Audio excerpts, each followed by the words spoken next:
আমি শুধু একটা চিন্তা আপনাদের মাথায় ঢুকায় দিতে চাই, একটু চিন্তা করেন। আমার আপনার যখন মরণ হবে, আমি মরি আর আপনি মরেন, যেহেতু লেভেলে আছে মুসলমান, পরিচয়টা মুসলমান, আমাকে আপনাকে সুন্দরভাবে গোসল দিয়ে কাফন পরিয়ে লাশের খাটিয়ায় উঠায়া জানাজার ময়দানে নিয়ে যাওয়া হবে, জানাজা হবে। এবার লাশটাকে নিয়ে যাওয়া হবে কবরের পাশে। কবরের মধ্যে দুইজন ব্যক্তি নামবে, উপর থেকে দুইজন আমার আপনার দেহটাকে ধরায় দিবে, নিথর দেহ। এই যে যখন কবরস্থ করা হয় লাশ, এই সময় একটা দোয়া পড়া হয়, বিসমিল্লাহি ওয়া আলা মিল্লাতি রাসূলিল্লাহ। এই দোয়া একদিন এখন আমরা হয়তো পড়ি, এক সময় আমাদের ব্যাপারে পড়বে। কি বলা হয় এই দোয়ার মধ্যে? একটু দিলের কান দিয়া শুনেন শেষ কথা। কি বলা হয়?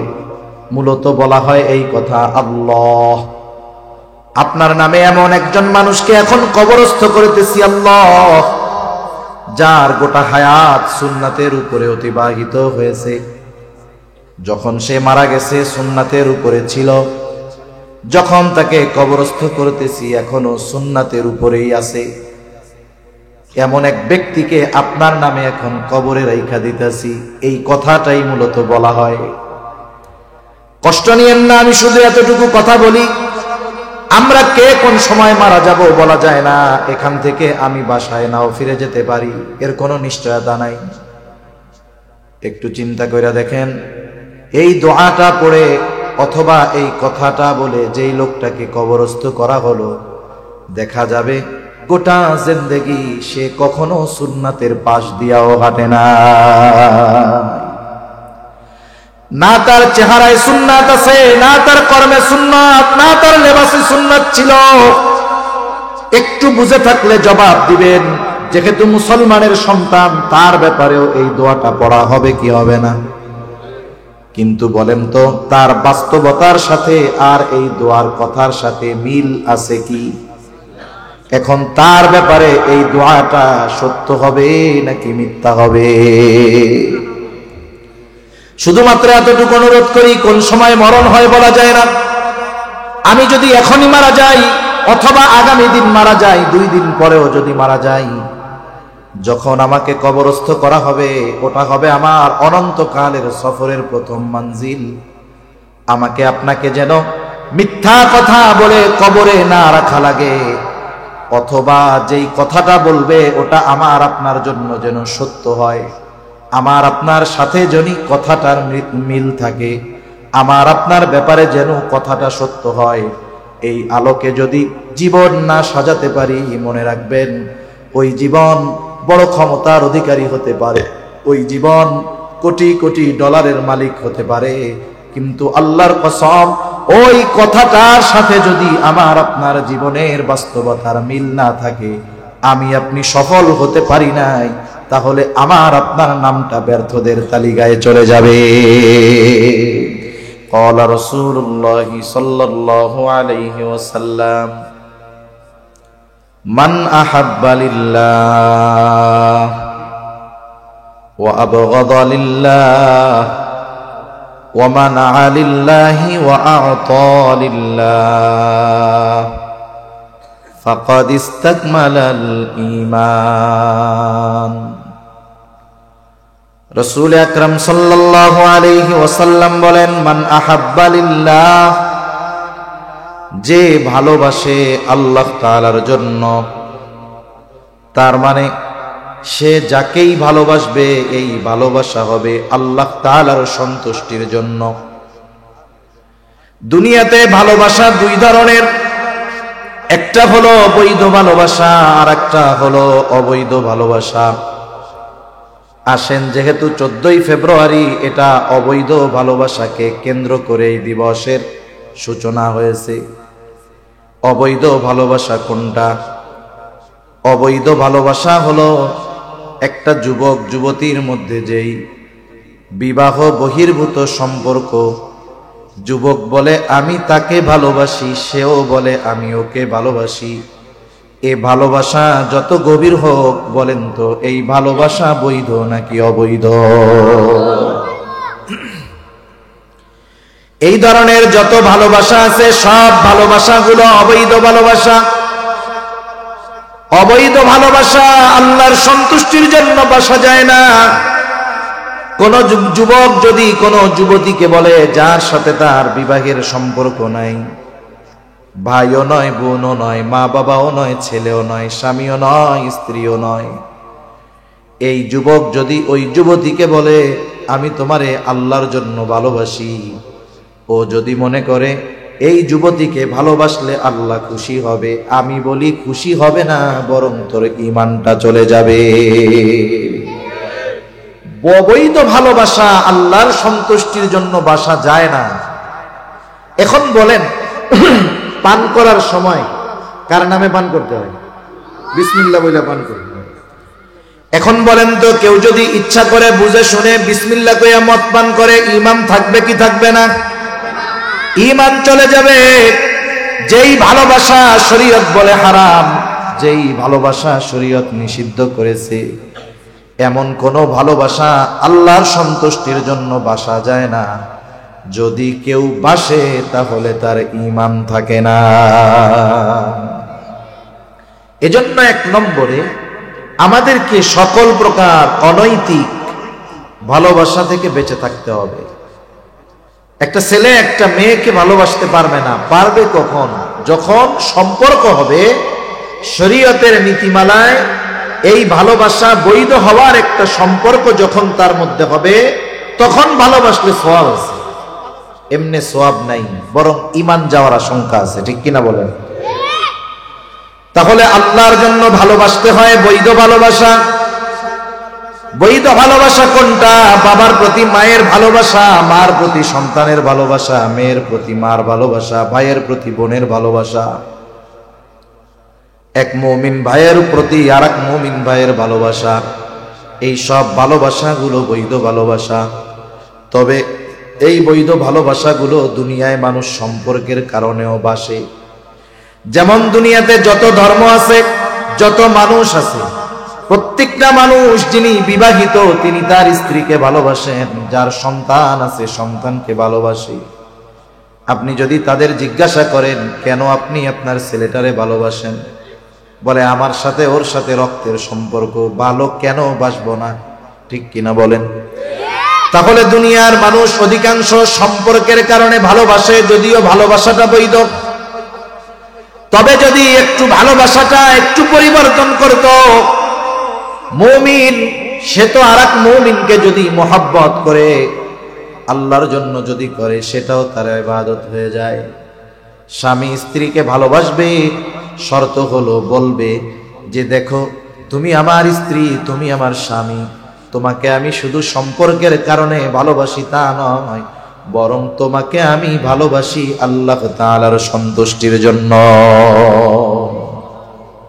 অনুরূপ ভাবে স্ত্রীও স্বামীকে বলবে, তোমারে ভালোবাসি আমি আল্লাহর সন্তুষ্টির জন্য। দুনিয়াতে যদি পারিবারিক জীবনে এই ভালোবাসা, স্বামী স্ত্রীর ভালোবাসা শুধু সম্পর্কের কারণে নয়, যদি আল্লাহর জন্য তারা এই ভালোবাসা বাসত, তাহলে আমাদের সমাজে পারিবারিক কলহ, পারিবারিক দ্বন্দ্ব, বিবাহ বিচ্ছেদ আমাদের বাংলাদেশে প্রতি মিনিটে এক একটা ঘটে। এটা হলো কাগজে কলমে। কাগজে কলমে দৈনিক প্রতি মিনিটে এক একটা বিবাহ বিচ্ছেদ হয়। এটা তো হিসাবের কথা, কিন্তু হিসাববিহীন গ্রামের মানুষের খোঁজ খবর নেন। অনেকে আছে দৈনিক তার বউরে 2-4-10 বার না দিলে তার পেটের ভাত হজম হয় না, মানে তালাক না দিলে। এদের হিসাব বাদ। হিসাবে হলো দৈনিক এক একটা সংসার ভাঙতেছে প্রতি মিনিটে। সংসার কেন ভাঙে বলেন তো? ভালোবাসা থাকলে নাকি গেলে? খোঁজ নিয়ে দেখেন, এই দুইজন স্বামী স্ত্রী, এদের মধ্যে ঠিক ভালোবাসা ছিল না, কিন্তু এরা যদি আল্লাহর জন্য পরস্পর পরস্পরকে ভালোবাসতো, ইবাদত হতো, দেখা যাবে 2 দিন দুইজন দুই দিকে। স্বামী অফিসে গিয়া আর একটা অবৈধ ভালোবাসার সাথে জড়ায় গেছে, স্বামীর থেকে যখন স্ত্রী দূরে, সেও হয়তো আর একটা অবৈধ ভালোবাসায় জড়ায় গেছে। যখন হারাম ঢুকে গেছে দুই দিক দিয়া, দুধ যত ভালো খাবার হোক না কেন, দুধের মধ্যে যদি গরুর প্রস্রাব পড়ে যায়, ওই দুধ আর ভালো থাকে না। এই সম্পর্কটা পবিত্র এক সম্পর্ক, ভালোবাসার এক সম্পর্ক। এটা আল্লাহর জন্য যদি হইতো তাহলে দুইজন চিন্তা করতো আমাকে সে আল্লাহর জন্য ভালোবাসে, আমিও তাকে আল্লাহর জন্য ভালোবাসি, সেহেতু এমন কিছু করা যাবে না যাতে আল্লাহ বেজার হয়। সে নিজেকে গুনার থেকে বাঁচায় রাখতো, স্বামীও বাঁচায় রাখতো, স্ত্রীও বাঁচায় রাখতো নিজেকে। তখন দুইজনের এই মোহাব্বতের সম্পর্ক দৃঢ় থাকতো। ঠিক কিনা বলেন? এজন্য আমরা আমাদের আত্মীয় স্বজন সকলকে আল্লাহর জন্য ভালোবাসবো। সম্পর্কের ভালোবাসা সব ধর্মের মানুষ বাসে, কিন্তু আল্লাহর জন্য ভালোবাসা মুমিন একে অপরকে বাসে। তখন কি হয়? এই ভালোবাসাটা শুধু শান্তির কারণ হয় না, আল্লাহর জন্য এই ভালোবাসা পরস্পরের মধ্যে থাকার কারণে ওই ভালোবাসাটাও তার আমলনামায় ইবাদত বলে গণ্য হয়ে যায়। তাহলে এখন থেকে যারা বিবাহিত স্ত্রীকে বলবে আই লাভ ইউ, ভালোবাসি, এই শব্দটার প্রয়োগ বৈধ জায়গায় বেশি বেশি করতে হবে। না করার কারণে অবৈধ জায়গায় বেশি প্রয়োগ হইতেছে।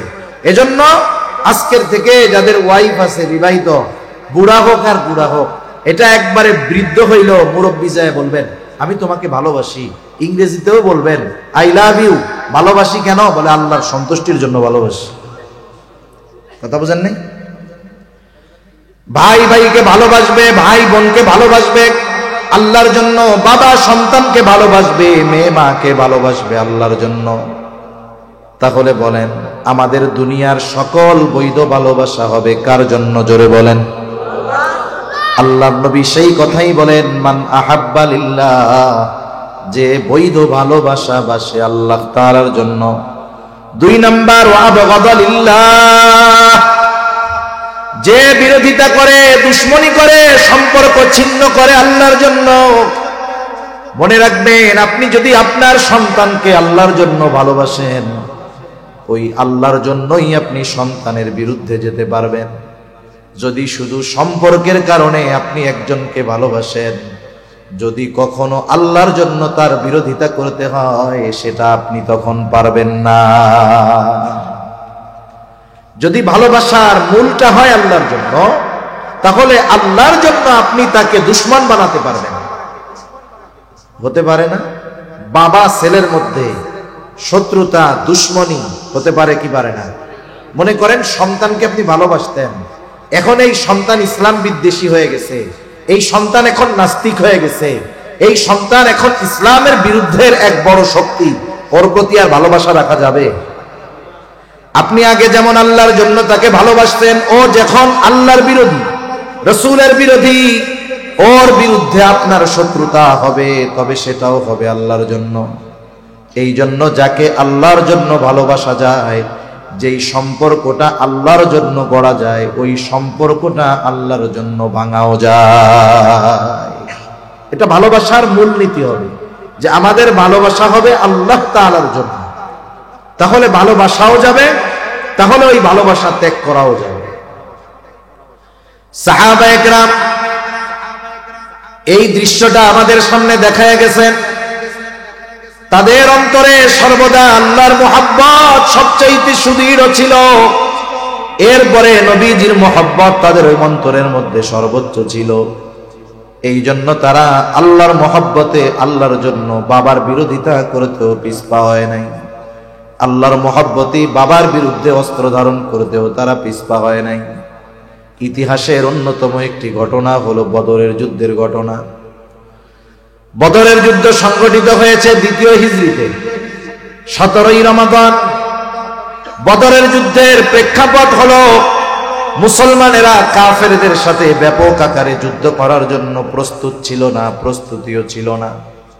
মূলত উদ্দেশ্য ছিল আবু সুফিয়ানের বাণিজ্য কাফেলার উপরে ঝাটিকা আক্রমণ করা, গেরিলা হামলা করা। আবু সুফিয়ান যখন বুঝতে পারছে কাফেলাও নিরাপদ, খবর পাঠায় দিছে মক্কায় যে আমাদের বাণিজ্যিক কাফেলা বিপদের সম্মুখীন হতে পারে, আমাদের সাহায্যের জন্য তোমরা আগায় আসো, মুসলমানদের দ্বারা আমরা আক্রান্ত হতে পারি। আবু জেহেল খবর পেয়ে তৎকালীন সময়ের সর্বাধুনিক সমরাস্ত্রে সুসজ্জিত হয়ে 1000 সশস্ত্র কাফের রওনা হয়ে গেছে। ইতিমধ্যে আবু সুফিয়ান নিরাপদ এলাকায় পৌঁছায় গেল। আবার খবর পাঠায় দিছে আবু জেহেল আমাদের কাফেলা নিরাপদ এলাকায় চলে আসছে, আর সাহায্যের কোনো দরকার নাই। আবু জেহেল চিন্তা করে, এত সৈন্য সামন্ত নিয়ে প্রস্তুতি নিয়ে আসলাম, ফিরে যামু কেন? মুসলমানদের সাথে যুদ্ধটা লাগায় দেই, যেহেতু ওরাও পরিপূর্ণ প্রস্তুত নাই। এই অবস্থায় যদি ওদের উপরে আমরা হামলা করতে পারি, তাহলে এই দুনিয়া থেকে ইসলাম এবং মুসলমানদের মূলোৎপাটন করে দেওয়া যাবে। এই জন্য আবু সুফিয়ানের খবর যাওয়ার পরেও অহংকার কইরা ও আর পিছু যায় নাই, ফেরত যায় নাই, আক্রমণ করতে চলে আসছে। এইবার দুই দল অবস্থান করছে বদরে। আবু সুফিয়ানের 1000 সশস্ত্র কাফের, মুসলমানের সংখ্যা কত? বদর তো মদিনা থেকে 70 মাইল দূরে। এখনকার জামানা আর ওই জামানা তো এক না, ফুস করে তো ফোন দেওয়া যায় না, যাইতে হবে, একজন খবর দিবে, প্রস্তুতি নিয়ে লোকজন আসবে। সেই সময় সেই অবস্থা কোনোটাই নাই। রাসূল আকরাম সাল্লাল্লাহু আলাইহি ওয়াসাল্লাম চিন্তিত হয়ে গেছেন, কি করা যায়? মুসলমানরা ওই প্রস্তুতি নিয়ে আসে নাই। নবীজি মুহাজির আর আনসার সাহাবীদেরকে নিয়ে পরামর্শে বসলেন, কি করা যায়। প্রথমে পরামর্শ চাইলেন মুহাজিরদের কাছে। মুহাজিরদের জবাবের সারমর্ম হলো, ইয়া রাসূলুল্লাহ, আমরা আপনার সাথে এসেছি, ঈমানের জন্য ঘর ছেড়েছি, বাড়ি ছেড়েছি। ঈমানের জন্য যদি যুদ্ধ করতে হয়, জিহাদ করতে হয়, জীবন দিতে হয়, আমরা আপনার নির্দেশ মানতে প্রস্তুত। মুহাজিরদের থেকে সম্মতি পাওয়া গেল, কিন্তু সংখ্যায় বেশি ছিল মদিনার সাহাবারা, আনসাররা। নবীজি আনসারদের কাছে যখন এই যুদ্ধের পরামর্শ চাইলেন, কি করা যায়, মুহাজিরদের আনসারদের মধ্য থেকে একজন দাঁড়ায় গেছে, সাদ বিন মুআজ রাদিয়াল্লাহু তাআলা আনহু দাঁড়ায় বলে, ইয়া রাসূলুল্লাহ, আপনি আমাদের পরামর্শ চান, মত চান, যে আমরা কি বলতে চাই।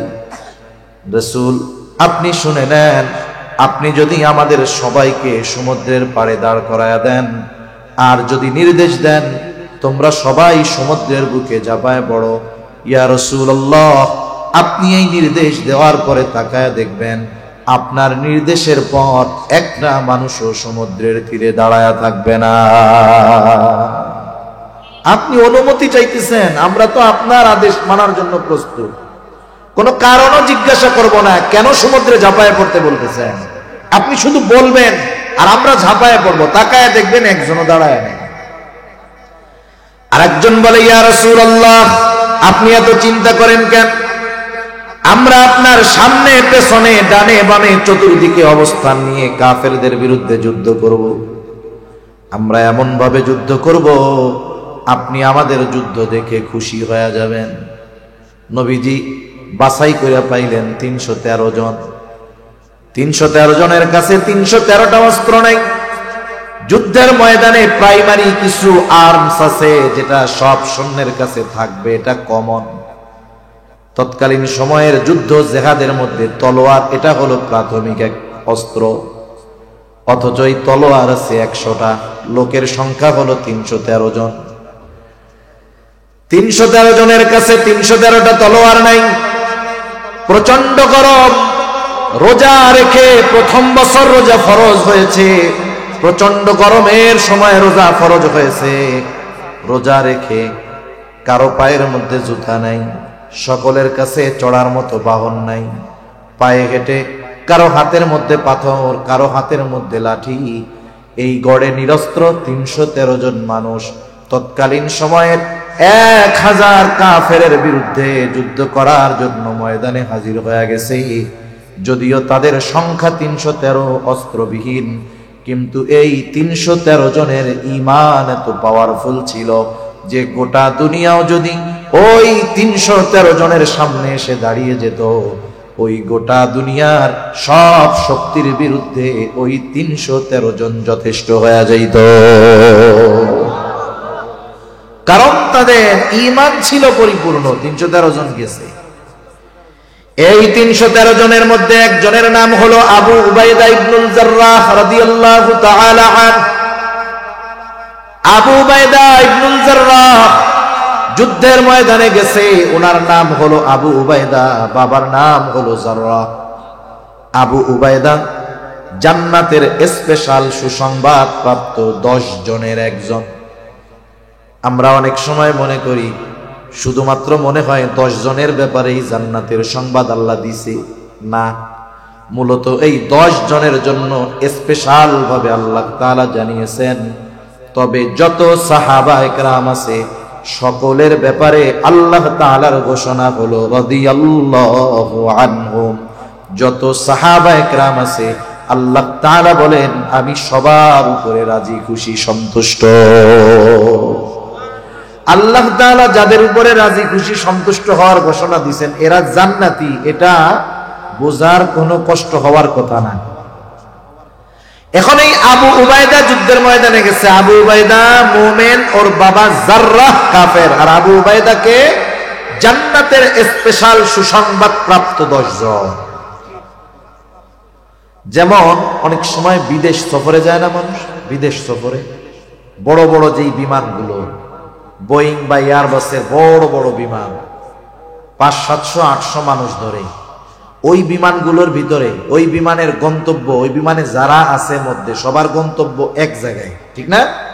কিন্তু ওই বিমানের মধ্যে স্তর বিন্যাস থাকে, সিটের ভাগ থাকে।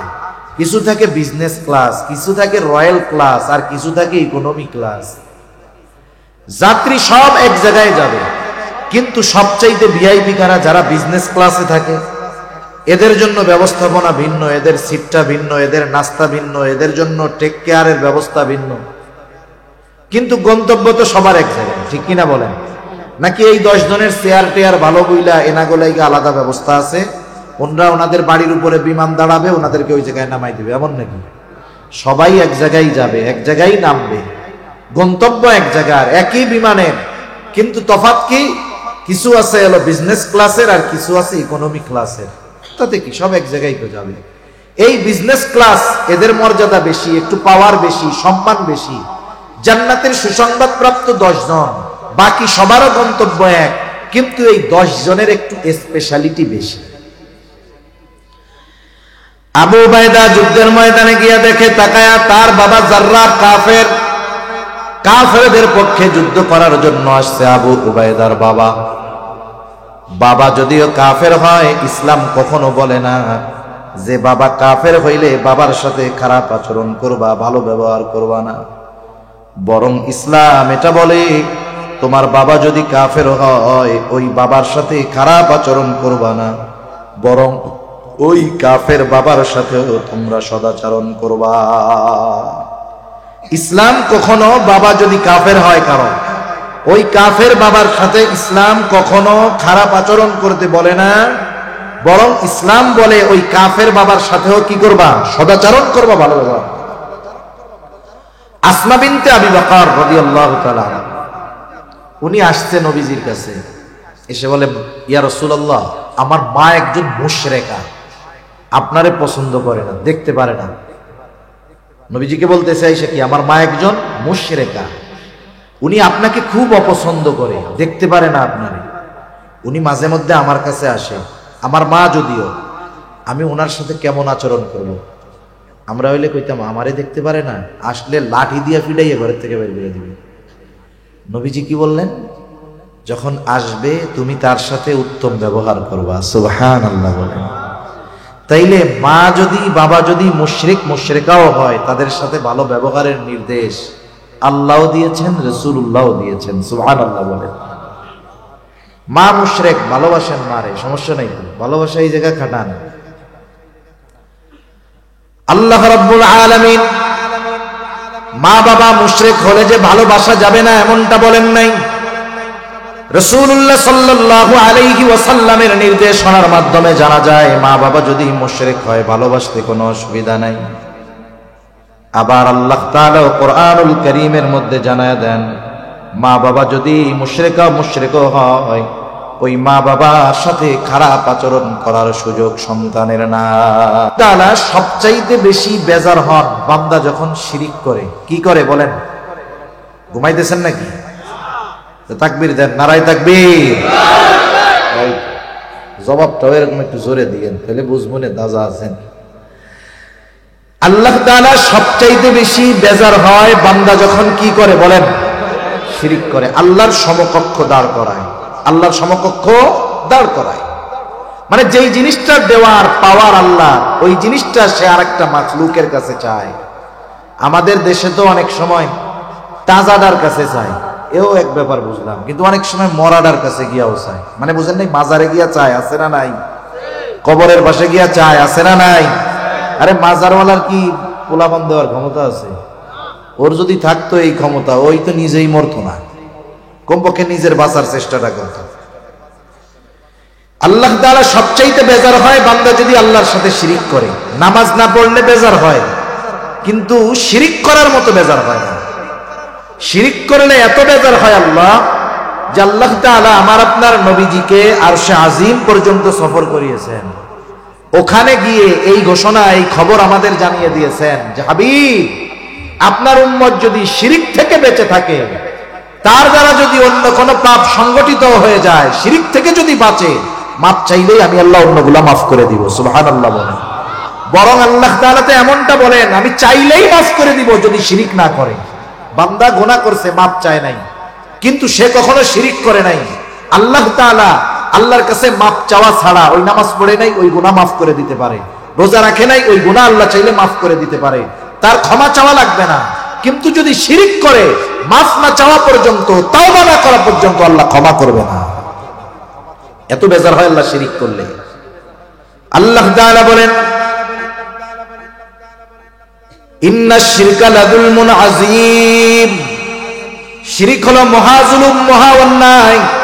আবার আল্লাহ তাআলা বলেন, ইন্নাল্লাহা লা ইয়াগফিরু আন ইউশরাকা বিহি ওয়া ইয়াগফিরু মা দুনা যালিকা লিমান ইয়াশা। আল্লাহ তাআলা শিরকের গুনাহ ক্ষমা করবেন না, তাছাড়া বাকিগুলা উনি চাইলেই করে দিবেন। এবং শিরককে আল্লাহ তাআলা বলেন কি, ইন্নাশ শিরকা লাযুলমুন আযীম, শিরক হলো মহাজুলুম। শিরিক শুধু জুলুম না, শিরিক মহাজুলুম। কি জুলুম বলেন? এখন আসেন একটু জুলুম আর মহাজুলুমের পার্থক্যটা আমরা একটু জানি। কথা যেহেতু আসলো, আপনারা কি কথা বোঝার জন্য বসছেন তো নাকি?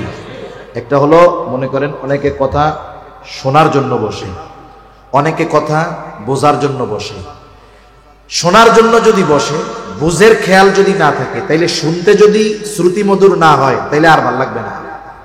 কিন্তু যে কথা বুঝতে বসেছে, বুঝতে চায় যে হুজুর কি বলে, হুজুরে আনলাম, আমার সময় ব্যয় করে বসলাম, ওনারে সুপায় বসাইলাম, আমরা বালুর উপরে বসলাম, বাসায় দামি খাট থাকার পরেও, সোফা থাকার পরেও নিচে বসে 1.5-2 ঘন্টা সময় ব্যয় করলাম, হুজুর কি বুঝাইলো আমাদের, কি বুঝ নিয়ে বাড়িতে যাব, এই নিয়ত যদি থাকে বুঝার, তাহলে আলহামদুলিল্লাহ ভালো।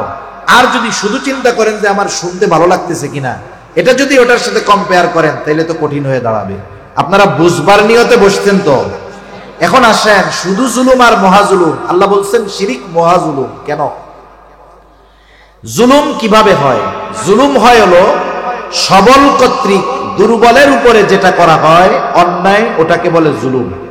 যার সবল, পাওয়ার আছে, ক্ষমতা আছে, আর একজন পাওয়ার নাই, ক্ষমতা নাই, দুর্বল, ওর উপরে যদি কোনো অন্যায় করা হয়, অবিচার করা হয়, এটাকে বলে কি বলেন? যেটা সবল কর্তৃক দুর্বলের প্রতি করা হয়। আর মহাজুলুম কোনটা? যেটা দুর্বল কর্তৃক সবলের উপরে করা হয়। আমরা দুর্বল, আমরা কি বলেন না, দুর্বল। কত দুর্বল? আল্লাহ বলেন খুলিকাল ইনসানু যায়ীফা। আল্লাহই বলেন আমি মানুষকে অতি দুর্বল করে সৃষ্টি করেছি। এখন শিরিক করা এটা অন্যায়। শিরিক কি বলেন? অন্যায় না? সবল যদি দুর্বলের প্রতি অন্যায় করে, এটা কি হয় বলেন? জুলুম। যেহেতু শিরিক করা অন্যায়, তাহলে শিরিক করি কার ব্যাপারে? আল্লাহর ব্যাপারে। আমরা দুর্বল, দুর্বল কর্তৃক সবলের ব্যাপারে যদি অন্যায় করা হয়, ওটা ছোট জুলুম না, ওটা মহা জুলুম। এজন্য আল্লাহ তাআলা শিরিকের ব্যাপারে বলছেন শিরিক হলো মহা জুলুম। তোমরা দুর্বল হইয়া আমার উপরে অবিচার করো, অন্যায় করো। সেজন্য শিরিককে আল্লাহ কি বলেছেন? শুধু জুলুম না, মহা জুলুম। আশা করি এতটুকুতে বুঝতে পারছেন তো। এই শিরিক করলে আল্লাহ তাআলা সবচাইতে বেশি বেজার হয়। এখন ওই শিরক যদি আমাকে আপনাকে কেউ করতে বলে, তার উপরে আল্লাহ বেজার হবে না? আপনি জানেন যখন আপনাদের এই সব অঞ্চলে মারামারি টারামারি হইতো নাকি আগে, যেমন দুইটা দল থাকে না, গ্রামে দল থাকে, বিভিন্ন এলাকায় দুইটা গ্রুপ থাকে, দুই গ্রুপের দুইজন লিডার থাকে, দুই লিডার ঢাকায় থাকে আলিশান বাড়ি বাসায়। এখন ওই দুই লিডারের অনুপস্থিতিতে ওই এলাকার দুই গ্রুপের মধ্যে মারামারি লেগে গেছে। মারামারি লাগার পরে এক গ্রুপের একজন মারা গেছে। এরকম গ্রুপিং যেই সব এলাকায় আছে, যেই গ্রুপে লোক মারা যায় ওরা মনে মনে কয় আলহামদুলিল্লাহ খুব ভালো হয়েছে, কারণ যেই গ্রুপে লোক মরছে আইনত এরা তখন পাওয়ারফুল হয়ে যায়। আর এক গ্রুপ হত্যাকারী, এদেরকে হত্যা করা হয়েছে। এখন মারামারি গেঞ্জাম যে লাগছে, ওই যে লিডার সে জানেও না, খোঁজ খবরই নাই, সে আছে বিদেশে, ফোন টোন সব বন্ধ, গেছে উমরা করতে। এদিক দিয়া তার লোকরা প্রতিপক্ষকে এমন সাইজ দিছে একটা মইরাই গেছে। সে তো বিদেশে, ফোন বন্ধ, খোঁজ খবর নাই, জানেও না। এখন যাদের লোক মারা গেছে তারা থানায় গিয়া মামলা দিছে। আমারে বলেন তো 1 নম্বর আসামি কে হবে? বেজাল গোজাল মনে হয় হেমায়তপুরীর লোকজন বোঝে না, অথচ লিডার কি জানে কিছু? তার মানে বোঝা গেল যে হুকুমদাতা তার নামে মামলা 1 নম্বরে হয়, আর লিডার হইলে হুকুম দেওয়াও লাগবে না, না জানলেও হুকুমদাতা হিসাবে নাম তার হবে। ঠিক কিনা বলেন? তাহলে বোঝা গেল কিছু কিছু ক্ষেত্র বিশেষ এমন আছে যে শিরকের অর্ডার দেয়, তার উপরে আল্লাহ আরো বেশি বেজার হয়। আল্লাহ রাব্বুল আলামিন সেই কথাই বলেন যে কথাটা বলার জন্য এত কথা কইলাম। মা বাবা যদি সন্তানকে শিরিক করার জন্য আদেশ দেয়, যেই সন্তান ঈমান আছে, মা বাবা যদি শিরিক করার জন্য আদেশ দেয়, বলেন তো মা বাবার উপরে মেজাজ গরম হবে কি হবে না? কারণ প্রত্যেকটা মুমিন মা বাবার চাইতেও আল্লাহ তাআলাকে বেশি ভালোবাসে। এখন কথা হইল, মা বাবা যদি আমাকে আপনাকে শিরিক করার আদেশ দেয়, আল্লাহ তাআলার পক্ষ থেকে নির্দেশনা কি? আল্লাহ তাআলা কোরআনুল কারীমের সূরা লুকমানের মধ্যে বলেন, ওয়া ইন জাহাদাকা আলা আন তুশরিকা বিমা লাইসা লাকা বিহি ইলম ফালা তুতি'হুমা ওয়া সাহিবহুমা ফিদ দুনিয়া মা'রুফা। আল্লাহ রাব্বুল আলামিন বলেন, তোমার মা বাবা যদি তাদের অজ্ঞতার কারণে আমি আল্লাহর সাথে শিরিক করার জন্য তোমাদেরকে জোর জবরদস্তি করে চাপ দেয়, কি করবা? আল্লাহ তাআলা 1 নম্বর নির্দেশনা দেন, ফালা তুতি'হুমা, মা বাবার ওই আদেশের আনুগত্য তুমি করবা না। তবে খবরদার, মা বাবা আদেশ দিয়েছে, আদেশ মানবা না, ঠিক আছে, কিন্তু এই ধরনের আদেশ দেওয়ার কারণে মা বাবার উপরে চড়াও হবা না। তাদের খানা দানা বন্ধ করে দিবা না, তাদের ওষুধ দেওয়া বন্ধ করে দিবা না, তাদের থেকে ঘর থেকে বাহির করে দিবা না। কি করবা? ওয়াসাহিবহুমা ফিদ দুনিয়া মা'রুফা, এই দুনিয়ার মধ্যেও ওই মা বাবার সাথেও তুমি সদাচরণ করবা। দেখেন, মা বাবা শিরিক করতে বললেও তাদের সাথে খারাপ আচরণের সুযোগ নাই। যেহেতু আলোচনার ফাঁকে আসলো বলি, অথচ আমাদের সমাজে অনেক মানুষ আছে যারা বিনা কারণে মা বাবাকে কষ্ট দেয়। তার মানে মা বাবা কাফের হলেও মা বাবাকে কষ্ট দিতে নিষেধ করছেন কে? মা বাবা কাফের হলেও তার খানা দানা বন্ধ করা যাবে না, মা বাবা কাফের হলেও তাদের সাথে খারাপ আচরণ করা যাবে না। কিন্তু আফসোস, আমাদের দেশে দিন যাচ্ছে, আমাদের আগামী প্রজন্ম সহ বর্তমান প্রজন্মের কিছু মানুষ মা বাবার সাথে অসদাচরণ করে, কি করে না? মা বাবাকে বৃদ্ধাশ্রমে পাঠিয়ে দেয়, বাড়িতে রাখলে গোডাউন রুমের মধ্যে থাকতে দেয়, গ্রামের বাড়িতে গোয়াল ঘরের মধ্যে রাখে। এরকম সন্তান তো আলহামদুলিল্লাহ দুনিয়ায় নাই। অথচ দেখেন, যেই মা বাবা শিরিকের আদেশ করলে সেই মা বাবাকে কষ্ট দেওয়া যাবে না, শিরিক থেকে বাঁচতে হবে, কিন্তু এই কারণে তাদের উপরে চড়াও হওয়া যাবে না। সেহেতু ওই মা বাবা কাফের হলেও মা বাবার প্রতি ভালোবাসা রাখার দরকার আছে না নাই? তাহলে যে কথার থেকে গেলাম, আবু উবাইদা বাবারে দেখছে যাররা কাফেরদের পক্ষে যুদ্ধ করার জন্য আসছে। বাবাকে দেখার পর আবু উবাইদার অন্তরে ভালোবাসা মহব্বত জাগ্রত হয়ে গেছে। এটা স্বাভাবিক, এটা অন্যায়ের কোনো কিছু নয়। আবু উবাইদা বাবার প্রতি মহব্বত জাগ্রত হয়ে গেছে, চিন্তা করলো যুদ্ধের ময়দানে যুদ্ধ করব, কিন্তু বাবার সম্মুখীন হব না। আবু উবাইদা একদিকে যুদ্ধ করে, বাবা আরেকদিকে যুদ্ধ করে। আবু উবাইদা বাবার থেকে সরে সরে থাকে, বাবার মুখোমুখি হয় না, বাবার থেকে সরে সরে থাকে। ওই দিক দিয়া যারা চিন্তা করতেছে আজকেই মুহাম্মদকে দুনিয়া থেকে চিরতরে বিদায় করে দিব, এই চিন্তা করতেছে যারা। আবু উবায়দা খেয়াল করে যে তার বাবার অবস্থাটা কি। একবার দেখে নবীজির দিকে আক্রমণ করার জন্য যায়, কৌশলে বাবাকে ওই দিক থেকে এসে ফিরাইয়া দিল। আবার নজর রাখতেছে, দেখে আবার তার বাবা নবীজির দিকে আক্রমণ করার জন্য যায়, আবার বাবাকে ফিরাইয়া দিছে। আবার সে যুদ্ধ করতেছে, এবার খেয়াল করে দেখে বাবা আবার আক্রমণ করার জন্য গেছে। দুই ধরনের বর্ণনা পাওয়া যায়। একটা হলো এইবার আর আবু উবায়দা তার বাবাকে ঠেকানোর চেষ্টা করে নাই, বরং বাবার এই আচরণটা তার পছন্দ হয় নাই।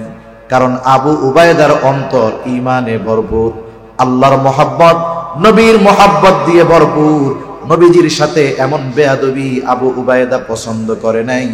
এইবার গিয়া একটা কোপ দিয়া বাবাকে দেহ থেকে বাবার মাথাটাকে সে আলাদা করে দিয়েছে। আরেক বর্ণনায় আসছে আবু উবায়দা সরে সরে থাকে, যুদ্ধ করতে চায় না বাবার সাথে। কিন্তু আল্লাহ তাআলা চায়, ও আবু উবায়দা, আমি আল্লাহ তোমার মনের অবস্থা জানি, তোমার বাবার প্রতি মহব্বত ভালোবাসা। কিন্তু আল্লাহ তাআলা পরীক্ষা করতে চায় এই মহব্বত বাবার প্রতি বেশি নাকি আল্লাহর প্রতি বেশি। আল্লাহ তাআলা এবার বাপ বেটারে মুখোমুখি বানায় দিলেন। বাবা মুমিন, বাবা কাফের, সন্তান মুমিন। বাপ বেটা মুখোমুখি হয়ে গেছে। আবু উবায়দা সামনে যখন দেখে বাবা, আবু উবায়দার হাতের উঁচু তলোয়ারটা নিচু হয়ে গেছে। কেন নিচু হইছে? বলেন বাবার মহব্বতে। বলেন কার মহব্বতে? উঁচু তরবারি নিচে হইছে কার মহব্বতে? এইবার আবু উবায়দা তলোয়ার নিচে নামায়া দিছে যেহেতু বাবা। কিন্তু আবু উবায়দা মুমিন, তার পিতা যাররা কাফের। কাফেরের অন্তরের অবস্থা আর মুমিনের অন্তরের অবস্থা কখনো এক হতে পারে না। মুমিনের অন্তর ঈমানের আলোয় ভরপুর, মুমিনের অন্তর বিশ্বাস দ্বারা ভরপুর। কাফেরের অন্তর কুফরির অন্ধকারে ভরপুর, পাপাচারে ভরপুর, অবিশ্বাসে ভরপুর। আবু উবায়দার বাবা যাররা চিন্তা করছে, হায়রে যতই হোক পুলা আমার, এইটা তো ধর্মত্যাগী, এরে দিয়া বিশ্বাস নাই। আবু উবায়দা কিন্তু উঁচু তরবারি নিচু করে ফেলছে। কিন্তু পিতা কাফের যাররা, বাবা সন্তানের উপরে এবার যখন তরবারি পরিচালনা করতে গেছে আবু উবায়দাকে হত্যা করে ফেলবে, এইবার আবু উবায়দার অন্তরে বাবার মহব্বত নিচে পড়ে গেছে, আল্লাহর মহব্বত জয়ী হয়ে গেছে। তাহলে আবু উবায়দা তরবারি নিচু করছে বাবার মহব্বতে। কার মহব্বতে? এইবার বাবা যখন এই মহব্বতের মর্যাদা দিতে পারে নাই, আবু উবায়দার তরবারিও বাবার বিরুদ্ধে উঁচু হয়ে গেছে। এবার বলেন তরবারি উঁচু হইছে কার মহব্বতে? জোরে বলেন। এবার বাপ বেটার মধ্যে লড়াই শুরু হয়ে গেছে। লড়াইয়ের এক পর্যায়ে আবু উবায়দা নিজের হাতে নিজের বাবাকে দুনিয়া থেকে বিদায় করে দিয়েছে। বদরের যুদ্ধ শেষ হয়ে গেল। কাফেররা বলা বলি করতেছে, দেখ মুহাম্মদ কি পালে এইগুলা, বাপরেও ছাড় দেয় না, পোলায় বাপরে হত্যা করে ফেলছে। নবীজিও চুপ করে আছে। কি ঘটনা কইটা গেল? উনিও এটা চিন্তা করে নাই। কি ঘটনা কইটা গেল? কাফেররা ইহুদি নাসারারা বলা বলি করে, দেখ ছেলে বাপরে হত্যা করে ফেলছে। আমাদের দেশে এই ঘটনা একটা দুইটা নয়, খোঁজ নেন শত শত হাজার হাজার ঘটনা আছে। নেশার টাকার জন্য, মোটর সাইকেলের টাকার জন্য, অন্যান্য অনেক অপরাধ করার জন্য, সম্পদের জন্য সন্তান নিজের হাতে বাবাকে টুকরা টুকরা করে ফেলে, হত্যা করে ফেলে। বলেন তো এইরকম ঘটনা কম বেশি জানা আছে না নাই? আবু উবায়দা সম্পদের জন্য বাপরে হত্যা করছে। আবু উবায়দা টাকা পয়সার জন্য হত্যা করছে। আরে আবু উবায়দা কেন হত্যা করছে বাবাকে? দুনিয়ার কেউ না জানলেও জানে কে? আরো জোরে বলেন কে? আল্লাহর মহব্বতে আবু উবায়দা এই কাজ করছে, দুনিয়ার কোনো স্বার্থে করে নাই। নবীজি চুপ। আসমান থেকে কোনো ঘোষণা এখনো আসে না। কাফেররা কথা বলা বলি করে, টিটকারি মারে। জিবরাইল আলাইহিস সালাতু ওয়াস সালাম এইবার এই ঘটনাকে কেন্দ্র করে ওহী নিয়ে হাজির হয়ে গেলেন। আবু উবায়দা সহ ওই জায়গায় বদরের যুদ্ধে যারা এই রকম ঈমান দীপ্ত মোহাব্বতের পরিচয় দিয়েছে তাদের ব্যাপারে আল্লাহ তাআলা ওহী নাজিল করে বলেন, লা তাজিদু কওমান ইউমিনুনা বিল্লাহি ওয়াল ইয়াউমিল আখির ইউআদ্দুনা মান হাদ্দাল্লাহা ওয়া রাসূলাহু ওয়ালাউ কানু আবাআহুম আও আবনাআহুম أو إخوانهم أو عشيرتهم أولئك كتب في قلوبهم الإيمان আল্লাহ রাব্বুল আলামিন নবীজিকে বলতেছে, আরে ওরা যে কথা বলে বলুক, শুনে নেন আপনি। লা তাজিদু কওমান ইউমিনুনা বিল্লাহ, যারা আল্লাহ তাআলাকে ভালো, আল্লাহ তাআলার প্রতি ঈমান রাখে, ইউমিনুনা বিল্লাহি ওয়াল ইয়াউমিল আখির, যেই কওম আল্লাহ এবং আখিরাতের প্রতি ঈমান রাখে তাদেরকে আপনি এমন অবস্থায় পাবেন না। কেমন অবস্থায়? ইউআদ্দুনা মান হাদ্দাল্লাহা ওয়া রাসূলাহু, যে ওই সম্প্রদায় তথা ওই ঈমানদারেরা ওই সমস্ত মানুষদের সাথে ভালো সম্পর্ক রাখে, ওই সমস্ত মানুষদের প্রতি ভালোবাসা রাখে যারা আল্লাহ এবং তার রাসূলের প্রতি বিদ্বেষ পোষণ করে। তার মানে প্রকৃত মুমিন যারা, এরা আল্লাহ এবং রাসূলের প্রতি বিদ্বেষ পোষণকারীদেরকে কখনো পছন্দ করে না। আল্লাহ বলতেছে ওই লোকগুলোর ব্যাপারে যারা বদরের ময়দানে একজন সন্তানকে মেরে দিছে, একজন ভাইরে আর একজন বাপরে সাইজ করে দিছে। এখন এই ঘটনা ঘটছে, এক যুদ্ধে একজন বাপরে মারছে, আর একজন ছেলেরে মারছে, আর একজন ভাইরে মারছে, আর একজন আশেপাশের প্রতিবেশীরে সাইজ করে দিছে। এখন ওরা বলা বলি করতেছে না, যে কেমন কম দেখছস, বাপরেও সাইজ করে দিছে, ভাইরেও দিছে, তারপরে ছেলেরেও দিছে, ছেলেরেও সাথ দেয় নাই। এগুলো কেমন লোক? আল্লাহ তাদের ব্যাপারে বলতেছে, ওরা হলো এমন লোক, ওরা এমন ইমানদার যে আল্লাহ এবং রাসূলের প্রতি বিদ্বেষ পোষণকারী কাউকে ওরা পছন্দ করে। এখন এই মুমিনদের ওই অপছন্দকারী ব্যক্তিগুলো যদি তারা মুমিনদের বাবাও হয়, তার মানে প্রকৃত মুমিনের বাবা যদি আল্লাহ এবং রাসূলের প্রতি বিদ্বেষ পোষণকারী হয়, ওই বাপকেও মুমিন ছেড়ে দেয় না। ওয়ালাউ কানু আবাআহুম আও আবনাআহুম, সন্তানের প্রতি যত মায়া মহব্বত থাকুক না কেন, সন্তান যদি আল্লাহ এবং রাসূলের প্রতি বিদ্বেষ পোষণকারী হয়, ওরা ওই সন্তানকেও ছেড়ে দেয় না। সুবহানাল্লাহ বলে। অথচ চিন্তা করে দেখেন, একটা বাবা তার জীবনের সব পরিশ্রম করে সন্তান কেন্দ্রিক, ঠিক কিনা বলেন? অথচ ঈমানদার সন্তান যদি বদ্দিন হয়, সন্তানকেও ছেড়ে দেয় না। আও ইখওয়ানাহুম, যদি তাদের ভাইও হয়, ওই মুমিনরা আল্লাহ এবং রাসূলের বিদ্বেষ পোষণকারী ওই ভাইকেও তারা ছেড়ে দেয় না। আও আশীরাতাহুম, আরে আশেপাশের আত্মীয় স্বজন যে হয় হোক, কাউকে ছেড়ে দেয় না। যেখানে বাপরে ছাড়ে না, সন্তানকে ছাড়ে না, আল্লাহ এবং রাসূলের বিষয়কে কেন্দ্র করে, সেখানে তো আশেপাশে অন্য ব্যক্তিদের কথাই চলে না, ঠিক কিনা বলেন? আল্লাহ তাআলা এবার কি বলেন, এরা এত কঠোর কেন, দ্বীনের ব্যাপারে এত কঠোর কেন হতে পেরেছে যে বাপরেও ছাড়ে না? আল্লাহ তাআলা বলেন এই কঠোরতার কারণ হলো উলাইকা কাতাবা ফি কুলুবিহিমুল ঈমান ওয়া আইয়াদাহুম বিরূহিম মিন। আল্লাহ তাআলা বলেন উলাইকা কাতাবা ফি কুলুবিহিমুল ঈমান ওয়া আইয়াদাহুম বিরূহিম মিন, তাদের অন্তরকে ঈমান দ্বারা পরিপূর্ণ করে দেওয়া হয়েছে। তাদের অন্তরের মধ্যে আল্লাহ এবং রাসূলের মহব্বতকে সুদৃঢ়ভাবে বদ্ধমূল করে দেওয়া হয়েছে। সাথে সাথে আল্লাহ তাআলা বিশেষ শক্তি দ্বারা তাদের হাতকে শক্তিশালী করেছে। আল্লাহ তাআলা এবার তাদের আরেকটু প্রশংসা করে বলেন, আপনি জানেন এরা এই কাজ করার কারণে কি প্রতিদান পাবে? কাফেররা বলে কি খারাপ কাজ করলো, আর আল্লাহ বলেন শুনে নেন, এদেরকে আমি অন্তরের মধ্যে স্পেশাল ভাবে ঈমানি শক্তি দিয়েছি। আমি আল্লাহ এবং আপনার প্রতি মহব্বতের কারণে এই পাওয়ার তারা অর্জন করেছে। শুনে নেন, ওয়ায়ুদখিলুহুম জান্নাতিন তাজরি মিন তাহতিহাল আনহার খালিদিনা ফিহা রাদিয়াল্লাহু আনহুম ওয়া রাদু আন। আল্লাহ তাআলা বলেন, এই কর্মগুলো যারা করলো তাদেরকে এমন জান্নাতে প্রবেশ করানো হবে যেই জান্নাতের পাদদেশ দিয়ে আছে প্রবাহিত নহর, সেখানে তারা চিরকাল অবস্থান করবে। শুধু তাই না, কেন এই প্রতিদান দিব?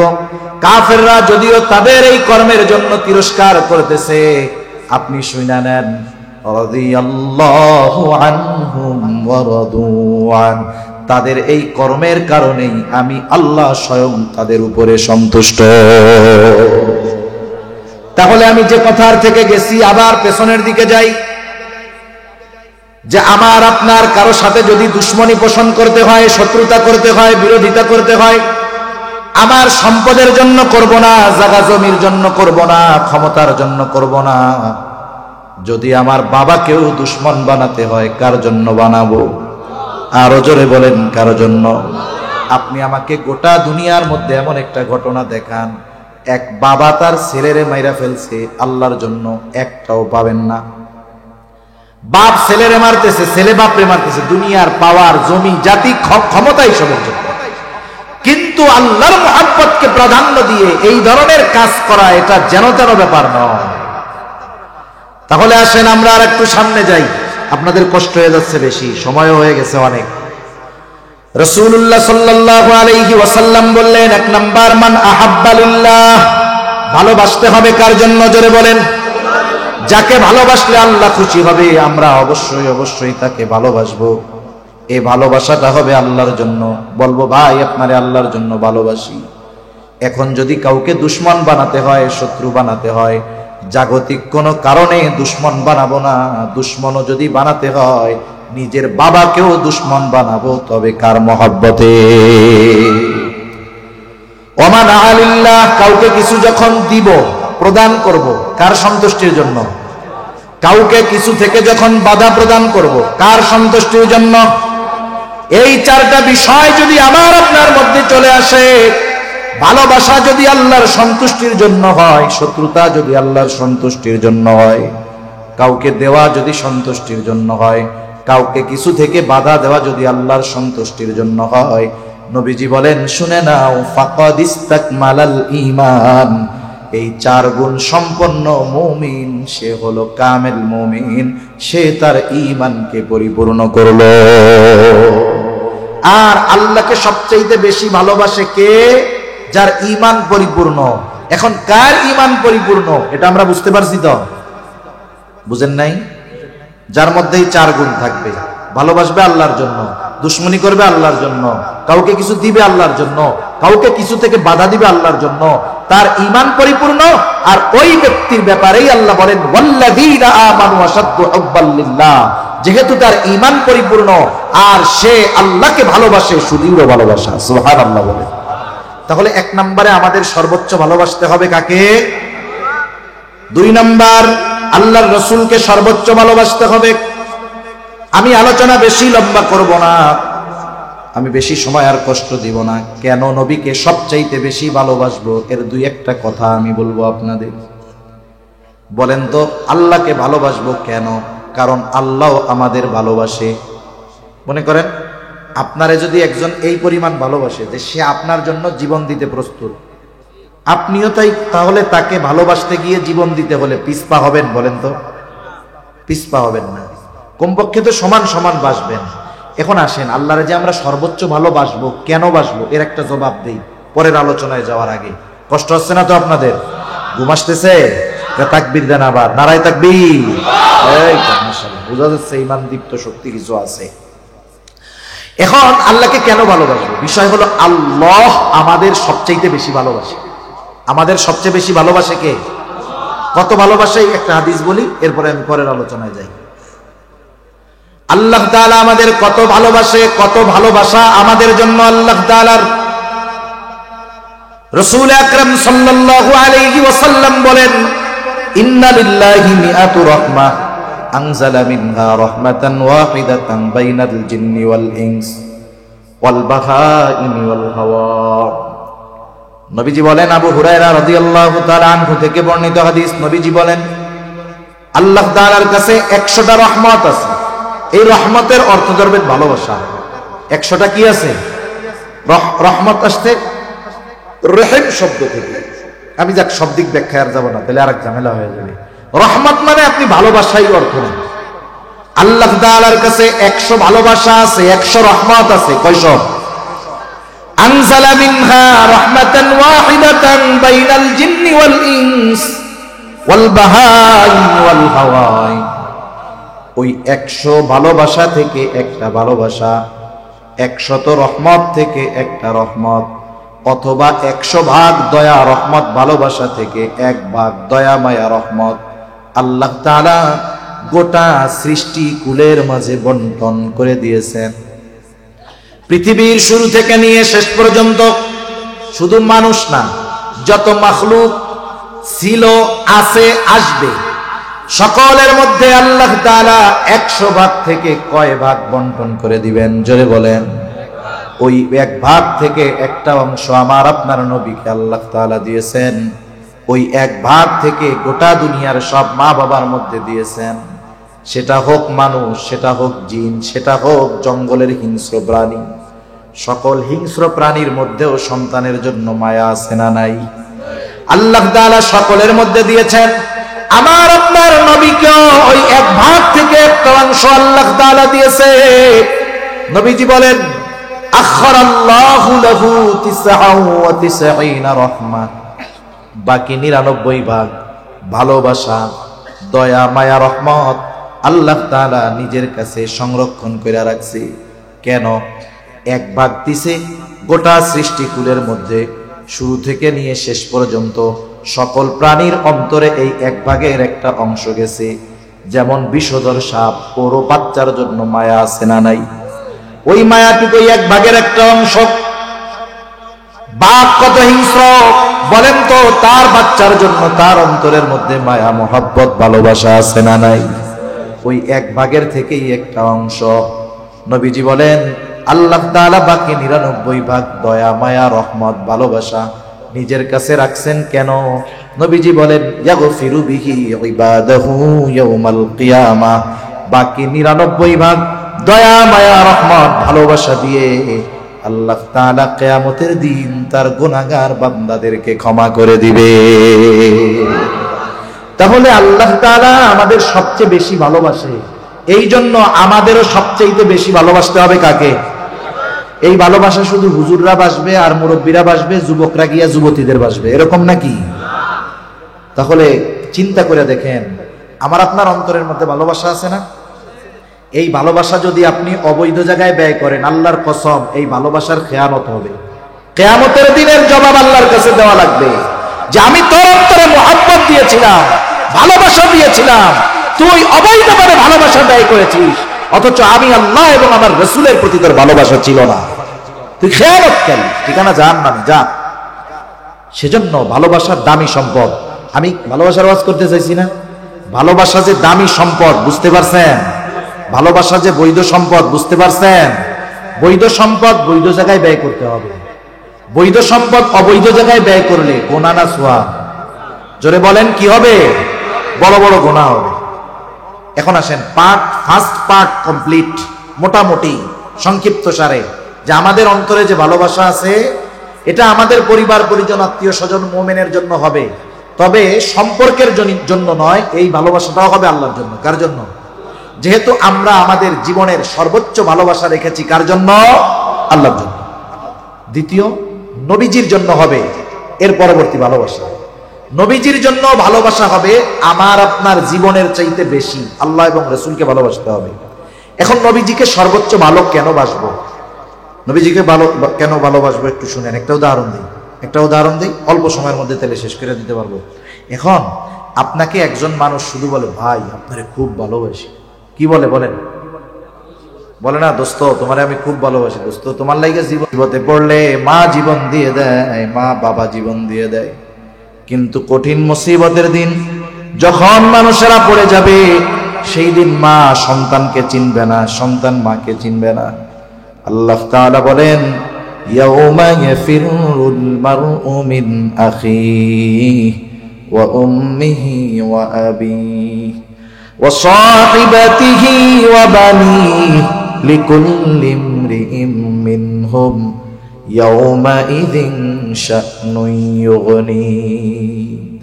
আল্লাহ তাআলা বলেন কিয়ামতের দিন ভাই ভাইয়ের থেকে পলায়ন করবে, ওয়া উম্মিহি ওয়া আবিহি, পিতামাতার থেকে পলায়ন করবে, ওয়া সাহিবাতিহি ওয়া বানিহি, স্ত্রী সন্তানদের থেকে পলায়ন করবে। একটু চিন্তা করে দেখেন, দুনিয়ায় ভাই বিপদে পড়লে ভাই দৌড়ায়া যায়, দুনিয়ায় মা বাবা সন্তান যখন বিপদে পড়ে মা বাবা দৌড়ায় আসে, মা বাবার প্রতি সন্তানের কত মহব্বত থাকে, মা বাবা সন্তানের জন্য যদি জীবন দিতে হয় দুনিয়ায় জীবনও দিয়া দেয়। দুনিয়ায় স্ত্রী সন্তান তাদেরকে কেন্দ্র করে এই জীবন গড়ে। সন্তানের চেহারা দেখলে সারা দিনের ক্লান্তি নিমেষেই দূর হয়ে যায়, কিন্তু কিয়ামতের দিন ওই সন্তান বাবার মুখোমুখি হইতে যাবে না। যেই মা সন্তানের জন্য দুনিয়ায় জীবন দিয়ে দেয়, ওই সন্তানের মুখোমুখি মা সেই দিন হতে চাইবে না। আল্লাহ তাআলা বলেন সবাই সবার থেকে পালায়া থাকবে, লুকায়া থাকবে, প্রত্যেকটা মানুষ তার নিজের চিন্তায় বিভোর থাকবে। আল্লাহ তাআলা কোরআনুল কারীমের মধ্যে জানায়া দেন, তাফসীরের মধ্যে আসছে, এমনও হবে মানুষেরা এমন করে বলবে, মানুষেরা এরকম বলবে, আল্লাহ সারা দুনিয়ার সব মানুষকে জাহান্নামে দিয়ে হলেও আপনি আমাকে আপনি জান্নাতে দিয়া দেন। তাহলে মুসিবতটা কত বড় একটু চিন্তা করে দেখেন। যেই দিন সকলে নাফসি নাফসি নিজের চিন্তায় বিভোর, সেই দিন সকলেই চিন্তিত থাকবে, আমার আপনার নবীজিও চিন্তিত থাকবে। তবে নবীজি নিজের জন্য চিন্তা করবে না, নবীজি তার উম্মতের মাগফিরাতের চিন্তায় থাকবে। সেই দিন মা চিন্তা করবে ছেলেরে জাহান্নামে দিয়ে হলেও আমি যেন জান্নাতে যাইতে পারি, আর নবীজি উম্মতের চিন্তায় বিভোর থাকবে। কি করবে নবী সেই দিন? নবীজি আল্লাহ তাআলার কাছে উম্মতের মাগফিরাতে ফরিয়াদ করবে, সুপারিশ করবে। হাদিসের মধ্যে আসছে নবীজি একবার দৌড়িয়ে চলে যাবে হাউজে কাউসারের কাছে, না জানি তার কোন উম্মত হাউজে কাউসার থেকে পানি পান থেকে মাহরুম হয়ে যায়। আর একবার দৌড়ে চলে যাবে পুলসরাতের কাছে, না জানি তার কোন উম্মত পুলসরাত পাড়ি দিতে ব্যর্থ হয়ে যায়। নবীজি আর একবার দৌড়ে চলে যাবে জাহান্নামের কাছে, না জানি তার কোন উম্মতকে জাহান্নামে দিয়ে দেওয়া হয়। নবীজি আর একবার দৌড়ে চলে যাবে মিজানের কাছে, না জানি তার কোন উম্মত ওজনে ধরা পড়ে যায়। আবার যখন উম্মতের জন্য সুপারিশ দরকার, আল্লাহ তাআলার কাছে এই সব উম্মতের জন্য সুপারিশ করবে। হাদিসের মধ্যে আসছে সব নবী জান্নাত অভিমুখে রওনা হয়ে যাবে, সব নবী জান্নাতের দরজায় পৌঁছায়া যাবে, কিন্তু জান্নাতের দরজা বন্ধ, জান্নাতের দরজা খোলা হবে না। জিজ্ঞাসা করবে কি ব্যাপার, জান্নাতের দরজা খোলা হয় না কেন? জান্নাতের পাহারাদারেরা জবাব দিয়ে বলবে, যিনি আসলে খোলা হবে তিনি এখনো আসেন নাই। তিনি কে?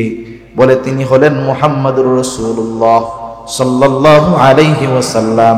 কোথায় তিনি? বলে তিনি এখনো হাসরের ময়দানে। নবীজি যতক্ষণ না তার ওই উম্মত যার যাররা পরিমাণ ঈমান আছে তার ব্যাপারেও আল্লাহ তাআলার কাছ থেকে জান্নাতের নিশ্চয়তা নবী যতক্ষণ না পাবেন, আমার আপনার নবী ততক্ষণ পর্যন্ত জান্নাত অভিমুখে রওনা হবে না। একটু চিন্তা করেন, আমি কোন পলিটিক্যাল লিডার বা পলিটিক্সের কথা বলি না, কিন্তু দেশের বড় পলিটিক্স যারা করে এরা আমাদের আশেপাশের কাছের আত্মীয় স্বজন। একটু চিন্তা করে দেখেন তো, একজন যখন এমপি ছিল তার পাশে সবাই ঘুরঘুর করছে, তাই না? কত মহব্বত ভালোবাসা জীবন দিতে গেছে, ব্যক্তি তো বাইসা আছে, খালি তার এমপিত্ব নাই। এখন পাশে গিয়া মাসিও বসে না, ঠিক কিনা বলেন? এটা হলো দুনিয়ার ভালোবাসার প্র্যাকটিক্যাল একটা এক্সাম্পল। যে দেখেন দুনিয়ার ভালোবাসাটা 100% কোন না কোন ভাবে স্বার্থ জড়িত থাকে, কিন্তু নবী তার উম্মতকে যাররা পরিমাণ স্বার্থের জন্য মহব্বত করেন না। যেই নবী আমাকে আপনাকে এত ভালোবাসে, বলেন সেই নবীর প্রতি আমার আপনার জীবনের চাইতে বেশি ভালো হওয়ার দরকার আছে না নাই? আরে মা বাবার চাইতে নবীকে বেশি ভালোবাসতে হবে, আমার জীবনের চাইতে আমাকে নবীকে বেশি ভালোবাসতে হবে।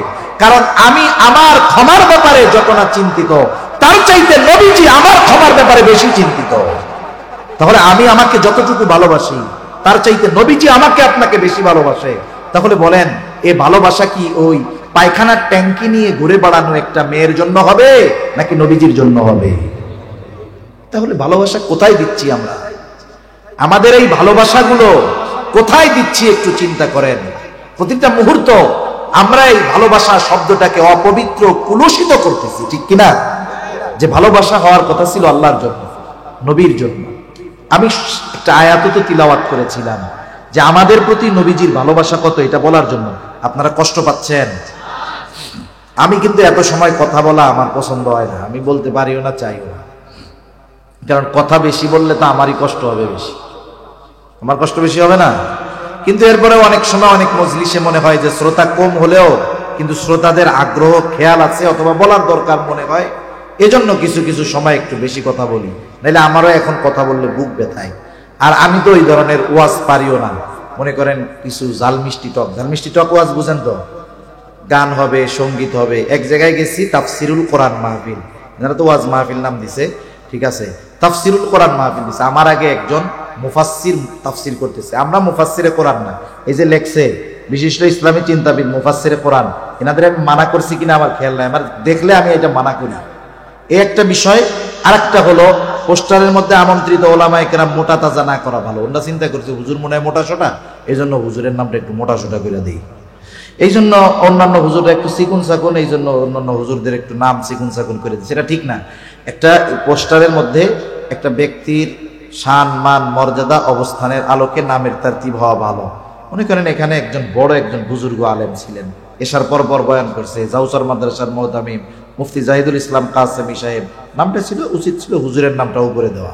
তাহলে এটা কি হইতো? সুন্দর এবং গ্রহণযোগ্য হইতো। সুন্দর এক জিনিস, গ্রহণযোগ্য আর এক জিনিস। কথা বোঝেন নাই? এজন্য আবার কর্তৃপক্ষ রাগ হয়ে আমার হাদিয়া কম দিয়েন না। আলহামদুলিল্লাহ, এটা আমি কথার কথা বললাম, একটু মজা করলাম আর কি। এমনি উচিত মুরব্বীদের নাম আগে দেওয়া। কে কখন বয়ান করবে ওটা প্রয়োজনে সময় লিখে দেওয়া যেতে পারে, যে ওনার বয়ান এই সময়, এনার বয়ান এই সময়। এতে কি হবে? এতে মনে করেন ওনার নামটা নিচে দেখে আপনি মনে করেন না আমি খুশি হয়েছি, আমি তো লজ্জা পাইছি, আমার জন্য এটা লজ্জা লাগছে, বুঝেন নাই? এজন্য এই বিষয়গুলো আমরা একটু ভবিষ্যতে যারা মাহফিল করি একটু খেয়াল রাখবো ইনশাআল্লাহ। রাখা যাবে না? ওলামায়ে কেরামের সাথে একটু পরামর্শ করে হুজুর কার নামটা কিভাবে দিলে এইভাবে একটু ভালো হয় একটু বইলা দেন। এটা তাহলে সুন্দর হবে, সাথে সাথে কি হবে বলেন? গ্রহণযোগ্য হবে। কি হবে? গ্রহণযোগ্য হবে। তার রাসূল আকরাম সাল্লাল্লাহু আলাইহি ওয়াসাল্লাম আমাদেরকে কত ভালোবাসেন এ ব্যাপারে একটা আয়াত তিলাওয়াত করছিলাম। আল্লাহ তাআলা কি বলতেছেন ওই আয়াতে বলবো? আল্লাহ তাআলা বলেন, লাকাদ জাআকুম রাসূলুম মিন আনফুসিকুম আজিজুন আলাইহি মা আনিতুম হারিসুন আলাইকুম বিল মুমিনিনা রাউফুর রহিম। আল্লাহ তাআলা বলেন, তোমাদের মধ্য থেকে তোমাদের জন্য এমন একজন রাসূলের আগমন হয়েছে, এমন একজন রাসূল এসেছেন, আজিজুন আলাইহি মা আনিতুম, তোমাদের জন্য যেটা কষ্টের সেটা তার জন্য কষ্টের। সহজ অর্থে বললে সমব্যথী। তার মানে আমরা যেটাতে কষ্ট পাই নবীজিও সেটাতে কষ্ট পায়। এখন প্রশ্ন হতে পারে, হুজুর আমরা কষ্ট পাইলে নবী কষ্ট পাবে কেন? কথা বুঝেন? আমি একটা উদাহরণ দেই, তাইলে বুঝতে সহজ হবে। মনে করেন অনেকের 2-3 বছরের ছেলে বাচ্চা আছে না? কার কার আছে? 2-3-4 বছরের বাচ্চা, এই যে কয়েকজন আছে আপনার আর অন্যদের অনেকের ছিল কিন্তু বড় হয়ে গেছে এখন, তারাও কথাটা বুঝবেন। মনে করেন আপনার 2 বছরের 3 বছরের বাচ্চা, একটা ছোট বাচ্চা যখন সদ্য ভূমিষ্ঠ 5 মাস 3 মাস 4 মাস বয়স, সন্তান হিসাবে তার প্রতি মহব্বত থাকে কি থাকে না? কিন্তু ওই বাচ্চাটা যখন 1.5 বছর 1 বছর 1.5 বছর হয়, এক কথা বলার আগে 10 বার আব্বু ডাকে। বলেন তো মহব্বত আগের চাইতে বাড়ে না কমে? এই যে মোহাব্বত বাড়ে 2 বছর 1.5 বছর 3 বছরের বাচ্চা, মনে করেন এই বাচ্চাটা গভীর রাতে প্রচন্ড রকমের জ্বরাক্রান্ত হয়েছে, এতটা জ্বর, তার গোটা দেহ কেমন যেন আগুন ধরে গেছে, চোখ দুটো কেমন যেন বের হয়ে যাচ্ছে, ছলছল করতেছে চোখ দুটো। বাচ্চার কষ্ট হয়, জ্বরের তীব্রতায় শরীরের মধ্যে কাঁপুনি হয়ে গেছে, মুখ দিয়ে তার কষ্টের শব্দ বের হচ্ছে, আহ আহ। ছোট বাচ্চা, পাশে বসা আছে তার মা বাবা। এই অনুভূতি ওয়াজ করে বোঝানো কঠিন। আমি যদি ওই মা বাবাকে জিজ্ঞাসা করি যে এই পরিস্থিতিতে পড়েছে, যে বলেন তো ওই বাচ্চা অসুস্থ হয়ে যতটা কষ্ট পায়, তার পাশে বসে থাকা তার মা বাবা ওই বাচ্চার চাইতে কষ্ট কম পায় না বেশি পায়? অসুস্থ সন্তান কষ্ট পায় কে? মা বাবা। কিন্তু অন্য আরেক মা বাবা তো আপনার সন্তানের অসুস্থতায় ব্যথা কষ্ট পাবে না। আপনি কেন পান? কারণ আপনি একে সর্বোচ্চ ভালোবাসেন। নবীজি কেন আমাদের কষ্টে কষ্ট পান? কারণ নবীজি আমাদেরকে মা বাবার চাইতে বেশি ভালোবাসে। এই জন্য নবী চান না তার উম্মত কোনটা জাহান্নামে যাক। এজন্যই আল্লাহ তাআলা বলেন, ও দুনিয়ার মানুষ শুনে না, এই রাসূল হলো এমন এক রাসূল, যেই রাসূল তোমাদের কষ্টের কারণে সে কষ্ট পায়। 2 নম্বর আল্লাহ তাআলা বলেন, হারিসুন আলাইকুম, রাসূল হলেন তোমাদের জন্য কল্যাণকামী, সর্বোচ্চ কল্যাণকামী নবীজি। একটা হাদিস বলি, নবীজি উম্মতের জন্য কখন কোন জায়গায় কোনটা কল্যাণকর সেই দিকে খেয়াল রাখতেন। নবীজি বলেন, আল্লাহ তাআলা সব নবীকে তার উম্মতের ব্যাপারে এক একটা বিষয় এবং ওই দোয়াটা কবুল হওয়ার নিশ্চয়তা আল্লাহ তাআলা দিয়েছেন। সব নবী দুনিয়ায় তার উম্মতের জন্য ওই দোয়াটা করে ফেলছে, আমি ওই দোয়াটা করি নাই, ওটাকে আমি সংরক্ষণ করে রাখছি। কিয়ামতের দিন আমার উম্মতের জন্য ওই দোয়াটা আমি আল্লাহ তাআলার কাছে সুপারিশ হিসাবে করব। কারণ নবী জানে দুনিয়ার মুসিবতের চাইতে ওই সময় মুসিবত বেশি। এই দোয়াটা এই সময় করার চাইতে ওই সময় করলে আমার উম্মতের জন্য কল্যাণকর বেশি হবে। এই জন্য নবী উম্মতের সর্বোচ্চ কল্যাণকামী হিসাবে ওইটাকে সংরক্ষণ করছে।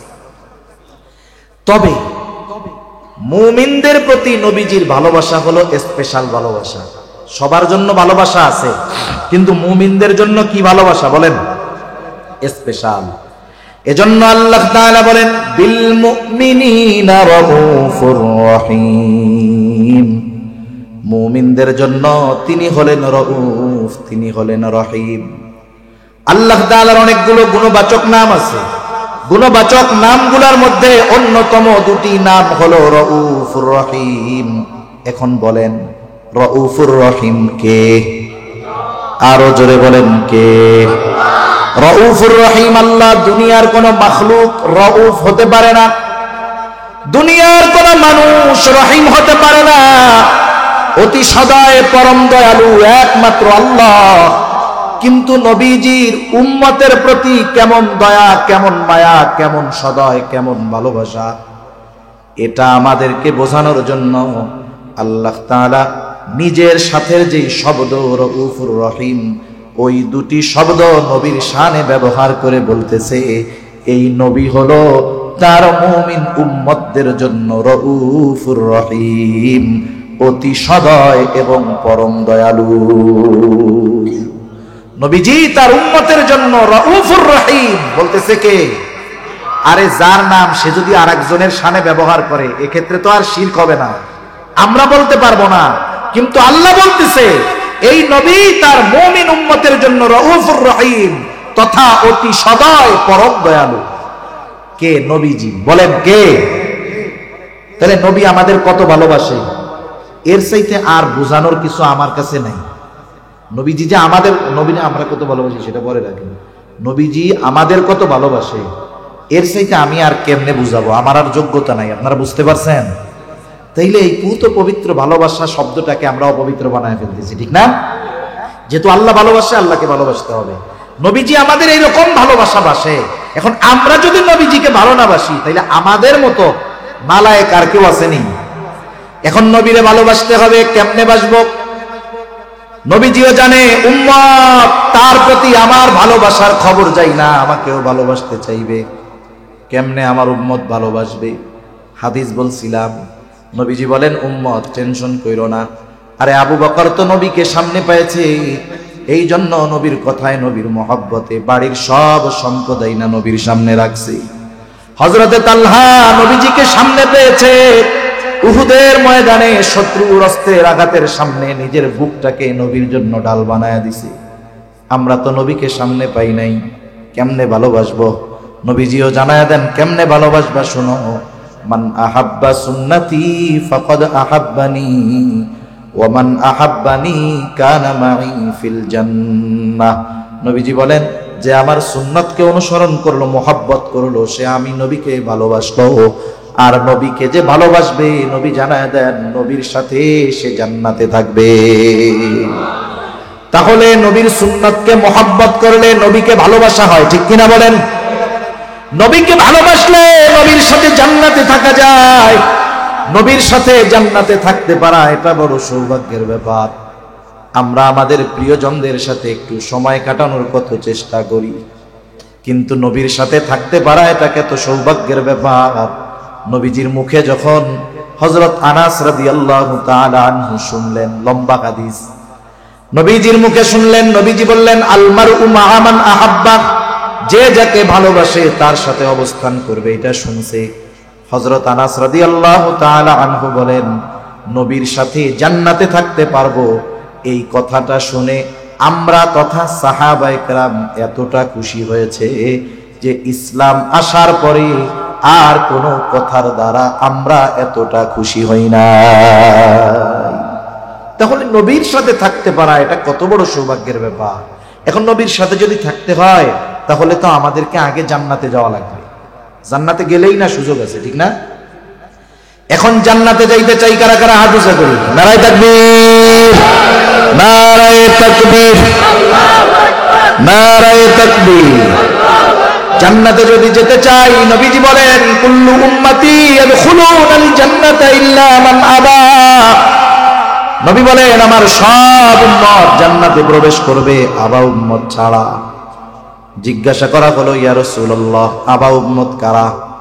নবীজি বলেন, মান আতাআনি দাখালাল জান্নাহ ওয়া মান আসানি ফাকাদ আবা।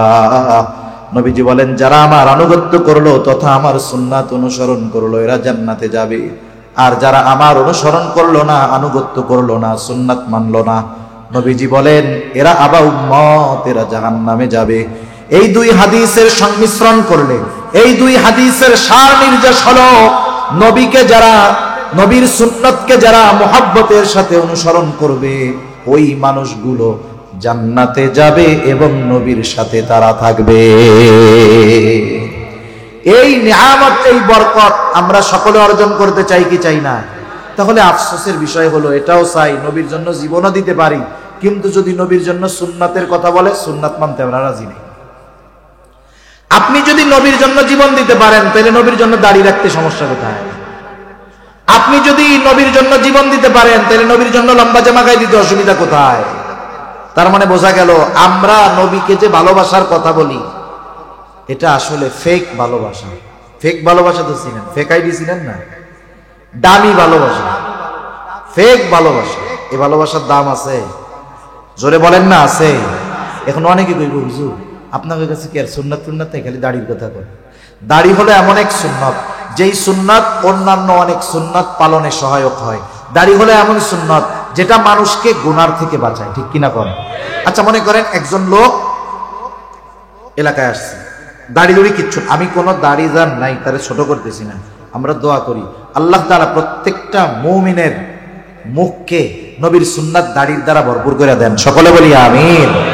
অনেক সময় হতে পারে, এমনটাও হতে পারে, একজন দাড়িওয়ালা মানুষের আল্লাহর প্রতি যেই ভয়, তার চাইতে দাড়িবিহীন লোকটার অন্তরে আরো বেশি ভয় থাকতে পারে কি পারে না? তাহলে আমরা আফসোস করি কেন? যেই লোকটার আল্লাহর প্রতি এত মহব্বত, এত ভালোবাসা, এই লোকটার সুন্নাত মানতে অসুবিধা কোথায়? এই জন্য তার জন্য আফসোস করি। দাড়িবিহীন লোককে ঘৃণা করি না, তাদের জন্য আমরা আফসোস করি। কি করি বলেন না? আফসোস কেন? কার জন্য করেন? যার প্রতি মহব্বত আছে তার জন্য, ঠিক কিনা? সেজন্য কোনো দাড়ি যার নাই, তাকে কোনো সময় আমরা টিটকারি করে খোঁচা দিয়ে কথা বলবো না। যা বলার আমি বলি, আপনারা কিছু বলবেন, দোয়া করবেন, বুঝাবেন। এখন দাড়ির কথা কেন বলি? এক নাম্বার, দাড়ি অনেক সুন্নত পালনে সহায়ক হয়। একজনের মনে করেন দাড়ি নাই, সে দাড়ি রাখে নাই, এখন পরের দিন সকালবেলায় সে বাজারে লম্বা জুব্বা পাগড়ি লাগায়া তসবি লাগায়া সুন্দর মতো পীর সাহেবের মতো গেছে। যারা ওনারে চিনি অধিকাংশ দেখ দেখ কি বড় বাটপার, দেখছস সিটিং বাস, কি দাড়ি দুড়ি নাই, পীর সাহেব সাজছে।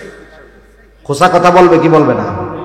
এখন দেখেন, কিন্তু দাড়িওয়ালা যদি ওই পোশাকটা পরে যায়, মানুষের তিরস্কারও করবে না, খোসাও মারবে না, কারণ পোশাকের সাথে সুরাতের সাথে একটা অ্যাডজাস্টমেন্ট আছে, ঠিক কিনা বলেন?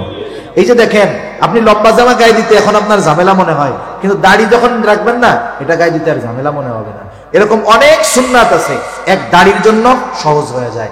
আবার দেখেন, দাড়ির জন্য গোনা থেকে বাঁচা যায়। মনে করেন রাস্তা দিয়ে একটা মেয়ে হেঁটে যাচ্ছে, এই জায়গায় দুইজন, একজন বেনামাজি দাড়িহীন আর একজন নামাজি দাড়িওয়ালা, নামাজি দাড়িবিহীন আর বেনামাজি দাড়িওয়ালা, দুইজনই তাকায় রয়েছে এদিকে।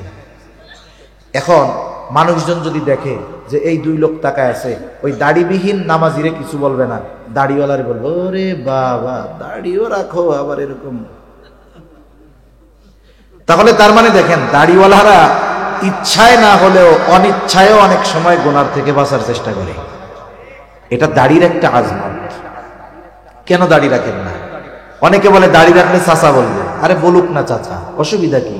দুনিয়ায় যদি দাড়ি রাখার কারণে কেউ আপনারে তিরস্কার করে, এই তিরস্কৃত হইলেন দুনিয়ার কারো জন্য নয়, তো নবীর সুন্নাতের জন্য হয়েছে, ঠিক কিনা বলেন? আরে আপনি যদি কোনো বড় নেতার জন্য মানুষের কথা শুনেন, মায়ের খান, নেতার কানে যদি খবর যায় যে ভাই এই যে অমুকে আপনার পক্ষে স্লোগান দেওয়ার কারণে এই মায়ের দিছে, এই দিছে, ওই নেতা আপনার টাইনা নিয়ে সবার সাথে সামনে হাত উঁচা করবে, দেখো এই যে আমার একজন নিবেদিত কর্মী, আমার একজন একনিষ্ঠ ভক্ত। দুনিয়ার একজন নেতা যদি তার পক্ষে বলার কারণে তিরস্কৃত হয়, সে যদি মুহাব্বত করে কাছে নেয়, তাইলে মুহাম্মাদুর রাসূলুল্লাহর সুন্নাত অনুসরণ করতে গিয়ে যদি দুনিয়ার মানুষের কথা শুনতে হয়, মুহাম্মাদুর রাসূলুল্লাহ এই মুহাব্বতের প্রতিদান আল্লাহ তাআলার কাছ থেকে নিয়ে দিবেন কি দিবেন না? নবীজির জন্য কথা শুনলে ওই তিরস্কার হবে পুরস্কার।